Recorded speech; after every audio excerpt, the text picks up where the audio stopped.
22,123 शेतकऱ्यांसाठी 16,71,00,000 रुपयांच्या निधीला मंजुरी देण्यात आली आहे। मुख्यमंत्री देवेंद्र फडणवीस आज नमो शेतकरी महासन्मान निधी योजनेअंतर्गत पात्र लाभार्थ्यांना हप्ता वितरित करणार आहेत। शेतकऱ्यासाठी मोठी ब्रेकिंग न्यूज। नमो शेतकरीचा नवा हप्ता सुरू। पीक विम्याचे हेक्टरी 28,000 रुपये येणार आणि वाटपाची मोठी अपडेट आलेली आहे। शेतकरी बांधवांनो, सर्वात मोठी ब्रेकिंग न्यूज समोर आलेली आहे। नवीन आलेल्या माहितीनुसार राज्यातील शेतकरी बांधवांना नमो शेतकरी योजनेचा नवा हप्ता आणि त्यासोबतच पीक विम्याचे हेक्टरी 28,000 रुपये वाटप सुरू झाल्याची मोठी माहिती आता समोर आलेली आहे। होय शेतकरी बांधवांनो, तुम्ही अगदी बरोबर ऐकले, पैसे वाटपाला सुरुवात झालेली आहे। तुमच्या मोबाईलवरती कोणत्याही क्षणी मेसेज येईल आणि त्या लिहिलेल्या असेल की तुम्ही बँक खात्यावरती पैसे जमा झालेले आहे। ही अधिकृत बातमी आताच कृषी विभागाच्या माध्यमातून समोर आलेली आहे। शेतकरी बांधवांनो बघा, केंद्र सरकारच्या माध्यमातून तब्बल 8,700 कोटी रुपयांची निधी बँकेंना वर्ग करण्यात आलेला असून पैसे वाटपाचे आदेश कृषी विभागाच्या माध्यमातून देण्यात आलेले आहे।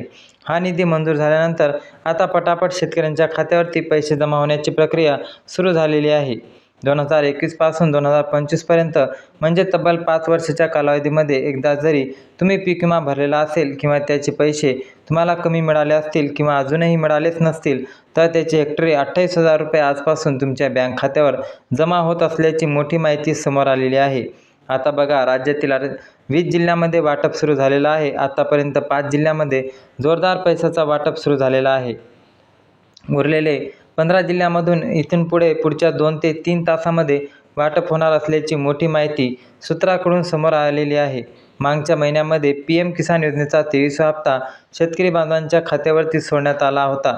आता या पाठोपाठ नमो शेतकरी योजनेचा 9वा हप्ता आणि त्याच 5 वर्षाचा रखडलेला पीक विमा एकत्रितपणे जमा होत असल्यामुळे शेतकरी बांधवांसाठी ही खरोखरच सर्वात मोठी आनंदाची बातमी आहे।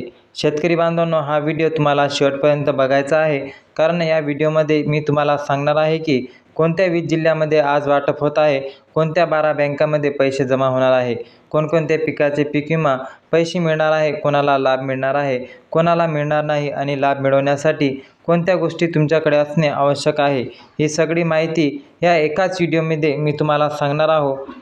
सर्वात आधी बघूया कोणकोणत्या पिकांचा पीक विम्याचे पैसे मिळालेले आहे। बघा, 2021 पासून 2025 पर्यंत या 5 वर्षाच्या कालावधीमध्ये जवळपास 16 पिकांना याद्या या ठिकाणी जाहीर करण्यात आलेल्या आहे।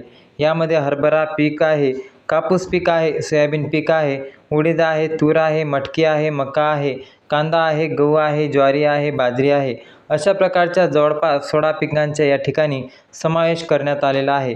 या पिकापैकी कोणत्याही पिकाचं जर तुमचं नुकसान झालेलं असेल आणि त्यानंतर पीक विमा भरलेला असेल तर त्यांच्या हेक्टरी 28,000 रुपये तुमच्या बँक खात्यावर जमा होणार आहेत। 5 वर्षाचा एकत्रित विचार केला तर ही मोठी रक्कम आहे। सरकारने यावेळी स्पष्टपणे सांगितले की हा लाभ फक्त आणि फक्त गोरगरीब आणि गरजू शेतकऱ्यासाठीच आहे। यावेळी फक्त 93 लाख पात्र शेतकऱ्यांनाच हा लाभ मिळणार आहे, कोणाला मिळणार नाही ते यामध्ये लक्षात घ्या।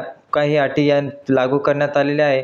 त्यामध्ये पहिल्या नंबरला ज्याचं उत्पादन 2025 मध्ये 2.5 लाखाच्या वर गेलेलं आहे आणि त्यानंतर दुसऱ्या नंबरला आहे ज्यांची शेती 10 एकरच्या जास्त असेल किंवा त्यापेक्षा बरे असतील त्यांना पण यामधून वंचित राहू शकते।